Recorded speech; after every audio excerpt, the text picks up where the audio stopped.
So here's the wall. It's just the beginning. I have tons and tons of other pictures I would like to hang up, but right now this is just what I've got. I've got some of the smaller photographs that I have. These are basically really the smaller photographs that I've just enlarged. But here's one of the other ones that I really like. This one. This one's fun. This is this this is Coleman and Randleman. We were goofing around one day, and my wife thought it would be funny to have both of them smash me in the face. So there we go. And Boss is a cool guy to hang out with.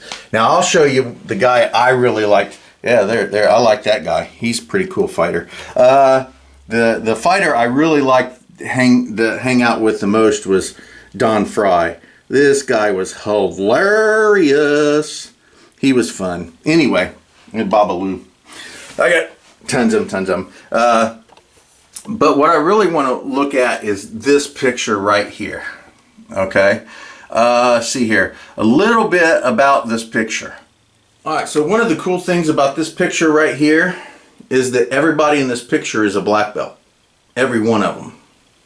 Alright, so what we're going to do here is real quick, we'll start over here. I'm not going to say any names because I don't know, some of these people may not want their names, but this guy here, we'll call him GP. GP here, he is a black belt in Kijitsu Kai Aikido, and as of this video, he's a first degree black belt in Kijitsu Kai Aikido. He comes up on occasion and trains with us. Kijitsu Kai, for those of you who don't know, Kijitsu Kai Aikido is the Aikido style that I received my black belt in. This guy here, this is Ron. Ron doesn't mind, I guess, if I say his name. So there's Ron. Ron is a black belt in several different styles.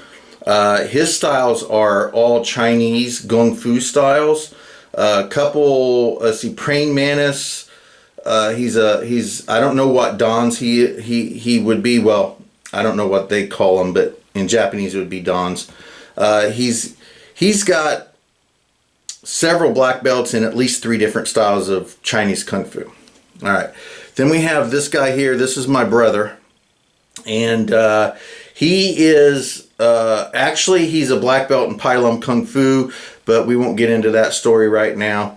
But I officially gave him a honorary 3rd degree black belt in Zenshin Aiki back in the early 90s. As a matter of fact, well, mid-90s, the mid-90s. As a matter of fact, he was the first person that I promoted. Now, it's an honorary thing.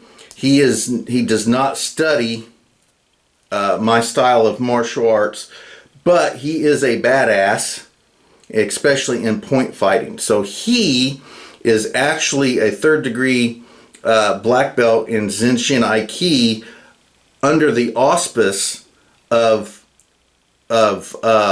tournament style point fighting and things to that nature. Now, this woman here, everybody should know her that watches my channel. That is my lovely wife, Way Too Sun. So this is Michelle, and she was actually the 2nd person that I promoted as an honorary black belt.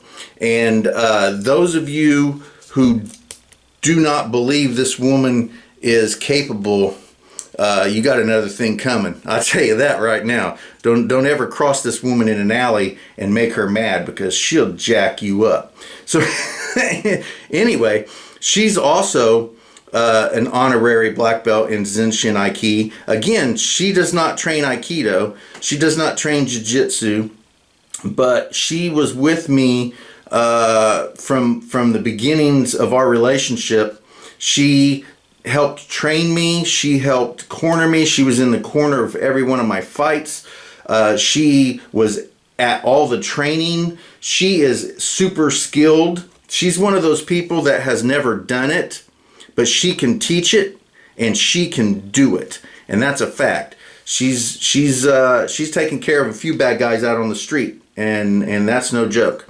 So anyway, she's also my brother, and Anthony and Michelle are both honorary black belts.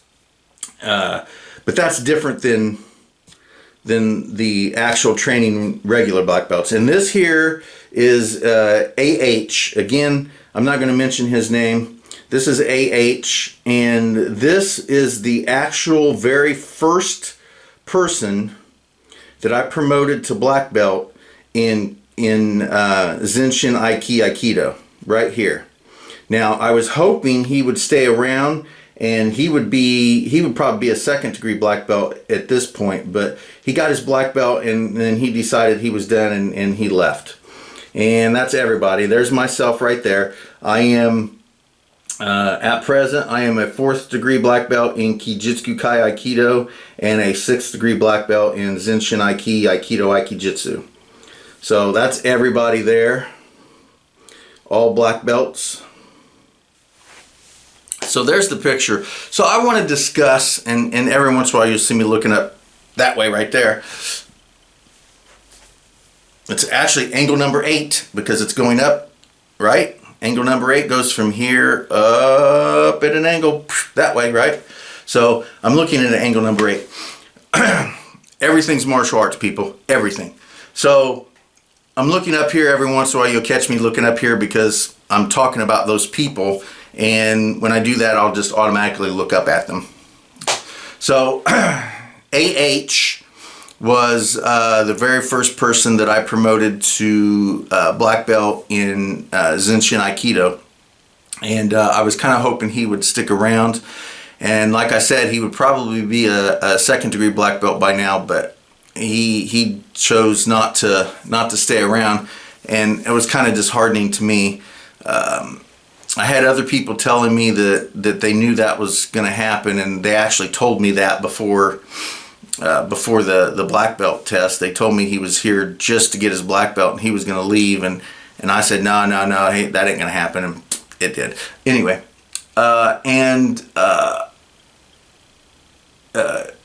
GP, the guy I showed you, the very first guy, GP,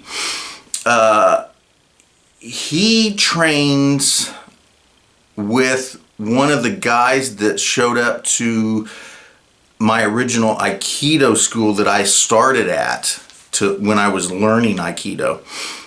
He showed up there after I'd already left. And he started training with one of the students. So let's try to get this straight. I started training in Kijitsu Kai Aikido under Michael Bandy. And when was that? Early 2000s, somewhere in the early 2000s. Anyway, I started training with him in Aikido. I took an Aikido seminar that he put on at the karate school that I was training jiu-jitsu and MMA in. So wrap that around your head. So he was putting on an Aikido seminar, and I jumped on that quicker than you can imagine. I was the first person right there. So I took that seminar, fell in love with Aikido, had always wanted to study Aikido my whole life, but never thought that I would find anybody to teach it, especially around here. So anyway, I found the instructor. I began training under him, and as a matter of fact, I was at that point, now from what I understand, what I comprehend to be the truth, is that he had a dojo back in the 70s and 80s teaching Aikido or something similar in town. Although I've never heard of him, and never saw his dojo or anything like that. But supposedly there's other people who did know about it. I'm just not one of them.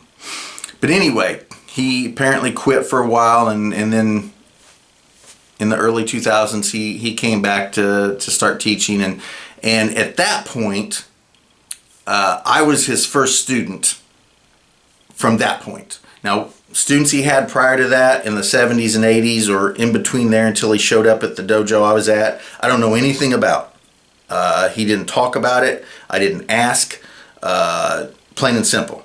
So anyway, I was the first person after that seminar. I was the first and only student he had for 3 or 4 months. And then after 3 or 4 months, there were smatterings of people that showed up. And at one point, and I've got a photograph somewhere, I don't have it out, but at some point we had probably 12, 15 students that came regularly. But anyway, other people started to show up, and eventually myself and one other person tested for their black belts, and we both got donned the same time. And finally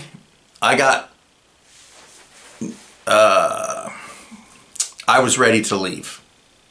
We won't even discuss that. I've discussed it in other videos. It was time for me to leave, plain and simple. So I left that dojo. Now, a few months, maybe a few months before I left, the other person that had obtained a black belt the same time I did brought in a buddy. Now this buddy, we'll just name him Foxtrot for this. So that buddy that came in was training with the other guy that made black belt. Now the other guy that made black belt, he and I did not really get along well. We trained well together. I mean, we had a really good rapport training. There was just conflict, just difference of viewpoints. On my side, there was no power struggle. Absolutely not. I had no desire for power, nor did I care about it. But apparently there was some issues about a power struggle that I was actually not part of or aware. Well, I was aware of it, but I was not part of that power struggle, but I was perceived to be because I was one of the only black belts there. Anyway, the instructor and the other guy, let's call him Steve Bledsoe. I'll use his name, I don't give a shit. Steve and I didn't get along, personality-wise. Now, training-wise, we got along fantastic. I mean, he and I trained constantly together. He didn't particularly care for me on a personal level, and I didn't particularly care for him on a personal level, but it never interfered with our training. We were very, very good training partners together, which, I don't know, some of you may say that's weird, but it worked really well for us. Now, Steve had a perception that he was in charge of everything. Now, Bandy, being the person who ran the school, ran the dojo, not the actual building, but the system, he was the head instructor. But Steve saw himself above Bledsoe, or above Bandy, because Steve was paying for everything. Steve was paying all the bills that was necessary to keep the thing running. He was, you know, basically doing everything financially. And Steve would tell you that he was paying for everything, therefore he was in charge. Now, Bandy never said anything against it. And anytime there was anything to be done, teaching or anything like that, it was always Steve, plain and simple. And Steve made sure everybody knew that. I'm in charge, I'm the boss. That's just how it goes. It goes as far as it looked. He would say Bandy, me, and then everyone else was under here, being myself and whoever. Now, if he was talking to the other students, Steve Bledsoe, if he was talking to the other students, he would say, Bandy's up here. Then he would say, I, being Steve, was here. And then, if Bandy was talking, it would be like this with me. if that was Bandy talking. If it was Steve talking, it would be like that. So he would say the pecking order was Bandy, which was the instructor, then Bledsoe, and then myself underneath him. And I didn't have any problem with that. I didn't have no problem with that at all. I didn't have any aspirations of any power or control or say so or anything like that. I was there to train, and that was it. But when I would talk to Bandy, Bandy would say, listen, it's me, and then you two are equal. That's just how it is. Now, he was telling me that. That's what he would say to me. Unfortunately, when I wasn't around, he would tell Steve it was him, Steve, and then me here. And Steve and I talked about that. And I never denied it. I believed Steve. I never, I never had any doubt that Steve was telling the truth when he said that. But anyway, finally I got them together, and there was a little bit of a confrontation because I said, just tell me how it is, plain and simple, with both of you here. And it caused a little bit of issue because finally Bandy had to admit he was telling Steve that I was under him, and then I said, well, why'd you say this when it was this? And Bandy didn't want any confrontation whatsoever, but he created it constantly. So anyway, that and a few other things I will not talk about was going on, and I just didn't want any part of it. So finally I decided it was time for me to cut ties with Kijitsu Kai Aikido, or at least Bandy's Kijitsu Kai Aikido. So and therefore and it didn't really matter because honestly I'd gotten everything that I could from that situation anyway. And I was also at this point going to other dojos. I was training in a dojo in Fort Wayne in the Aikido, the Washiba School of Aikido. I was training at a dojo in Fort Wayne with a different Aikido instructor from time to time. My wife and I would travel, and I would, when I got a chance, I would go to other dojos. Plus, I was training with anybody and everybody that would train with me. So it wasn't like I needed that as my only source of information. I never have stuck to just one particular source of information anyway. So I didn't need that dojo at this point anyway, and I definitely didn't need the issues that was going on around it. So I decided I was going to take off. So then we have Foxtrot. Now Foxtrot came in with Bledsoe, Steve Bledsoe. He came with him a few months before I left. Foxtrot and Bledsoe were buddies. And Bledsoe told me specifically, he came to me and said, listen, this guy's my buddy. He's training with me only. I don't want you near him. We had that conversation. I said, okay, fine. It works for me. So I stayed away from him. So anyway, I finally left. And then from what I hear, and I get this from many people, so I know that the general idea is true. Several months after I left, there was a huge argument, and Steve and Bandy actually got into a fist fight. And the whole thing collapsed, and everybody went their own way. Now, Steve and this Foxtrot guy took off and started their own Kijitsu Kai dojo. Now, Steve Bledsoe tried to steal the name of my dojo and just change the spelling of it, but still use it. And I had a shit fit and threatened to take him to court.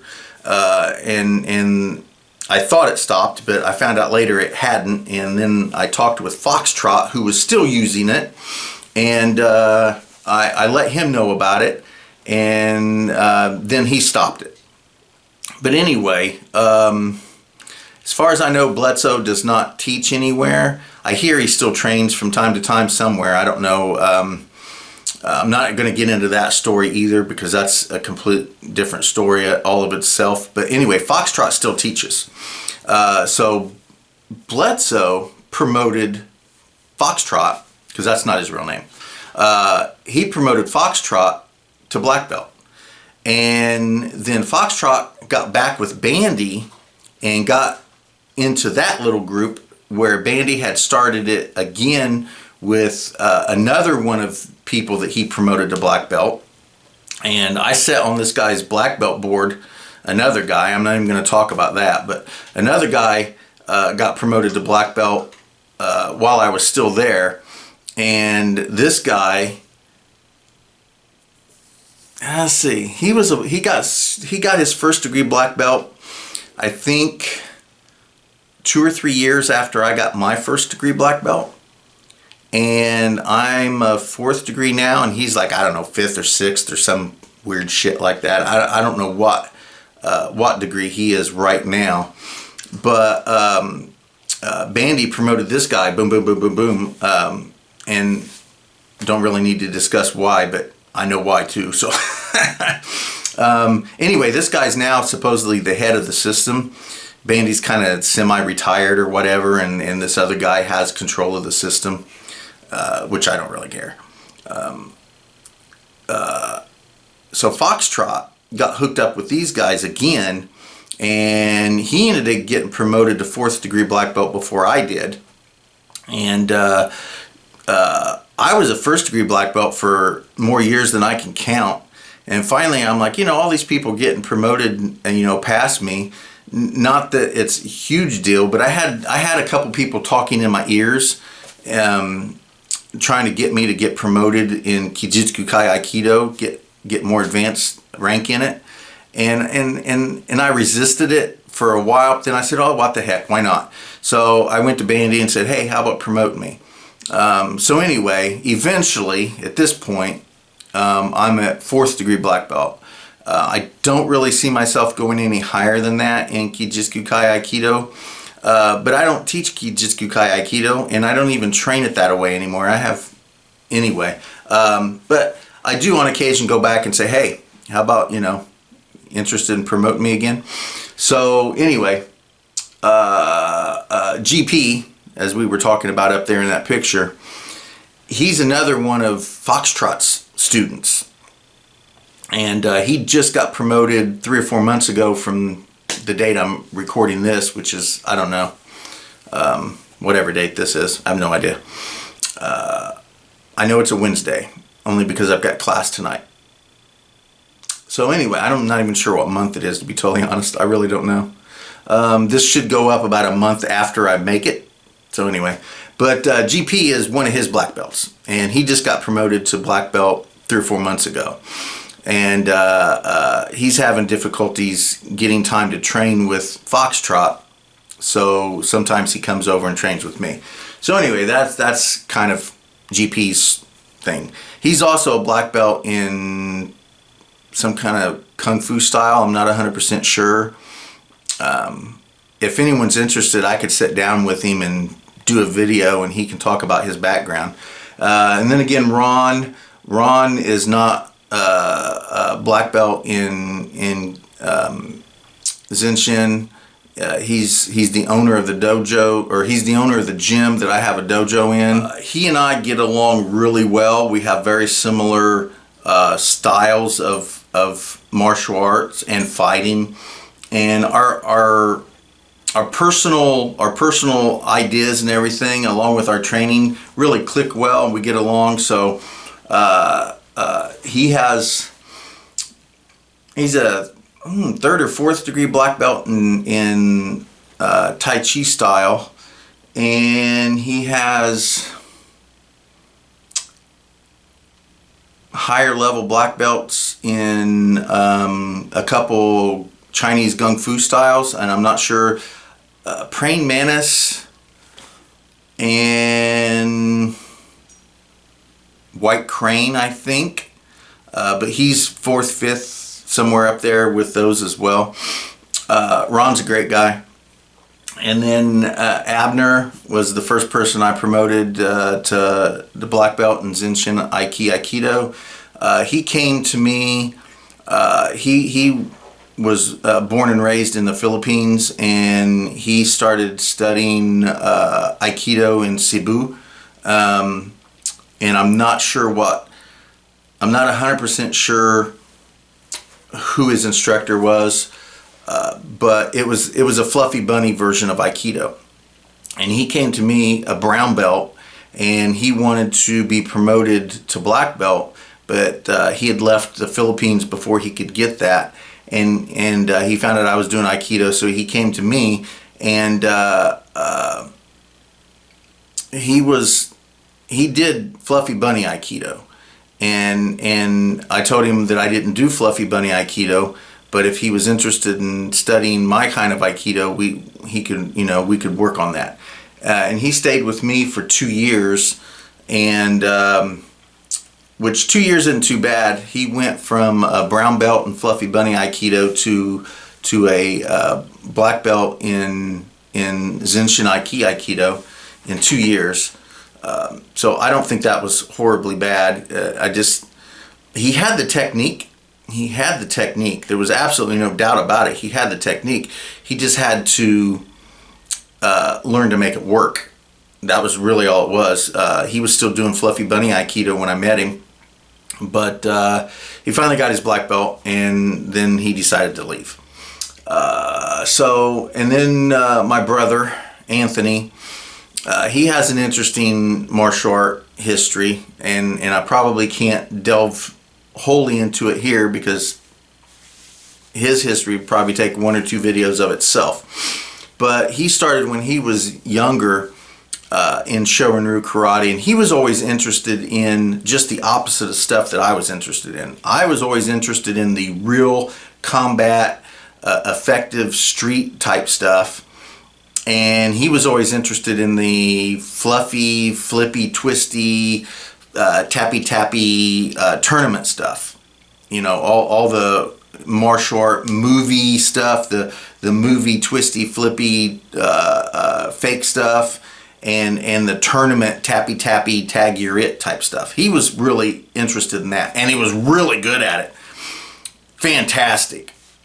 So anyway, he did that in our youth. He did that, and he's the reason that I found Way of the Warrior and James Nielsen. Now, I've done videos before talking about inspirations for my martial arts, and James is the very first person that ever showed me real, true martial art.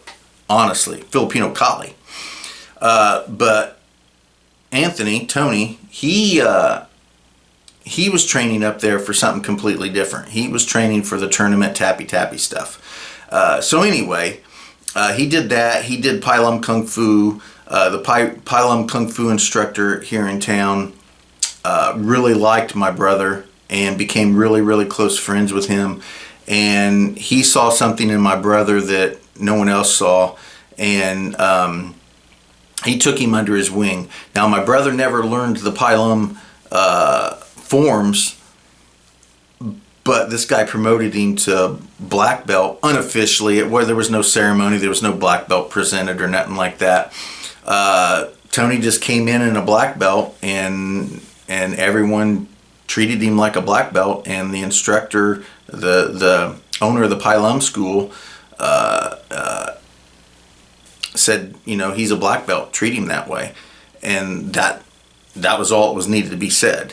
So that's how that's his promotion to black belt, So he was a Pai Lum Kung Fu black belt, and he's awesome at tournaments. So when I opened my first dojo in 1995, first thing I did was promote him to 3rd degree black belt in my system. Predicated on it was strictly designed as a promotion to teach tournament style martial arts. Okay, his job was to be the tappy instructor. He was the one that was going to teach point fighting and all of that stuff. That was his specifics. He had no interest in the real stuff. He had no interest in Kali, the Filipino sword and stick. He had no interest in any kind of combat whatsoever that was slightly real. He liked tournament stuff. So his purpose and his rank was designed specifically for him to teach that stuff. Now, when my wife and I got together, she took to my martial arts quite easily. And she would come to all the training. She would be there. She would help instruct me. She learned everything I learned, but she learned it from sitting on the sidelines. And she is excellent at knowing what to do, yet not really having done it. She's a great, she can teach any of this stuff. She can teach any of it. Absolutely. So anyway, at some point, and I don't remember what the date was, of course. Why would I remember the date? I promoted her to black belt in my system as well. And her job was basically to help everybody do whatever, because she can do that. So that's everybody up there except for myself, and I've talked about myself plenty, so it doesn't really matter. That's everybody in the photograph. They were all there for Abner's black belt test. They sat on the board. Everybody in that photograph sat on the board, and he got his first degree black belt. And I'm hoping that within a year or so, I have another black belt test set up, and probably the same people will be there for that one as well. So there's a little bit of background specifically on those people in that picture. So thank you guys for watching Bentley's Backwoods Bushcraft. Thank you for coming by the EET Dojo, and enjoy the outdoors, even if it's just your own backyard.